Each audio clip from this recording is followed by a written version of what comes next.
Muling buniksan ng Land Transportation Franchising and Regulatory Board ang aplikasyon para sa kontrobersyal na PUV consolidation sa ilalim ng Public Transport Modernization Program.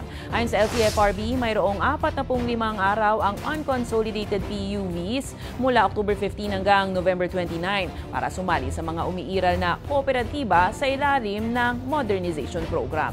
Isa umano itong hakbang na isinagawa matapos ang resolusyon ng Senado na humiling ng pansamantalang pagtigil sa implementasyon ng Modernization Program habang inaaksyonan ng mga alalahanin ng mga apektadong driver at operator. Hanggang April 30, nakapagtala ang Department of Transportation ng mahigit 36,000 na unit o humigit kumulang 19% ng kabuang jeepney at PUV na hindi pa naisasama sa mga kooperatiba.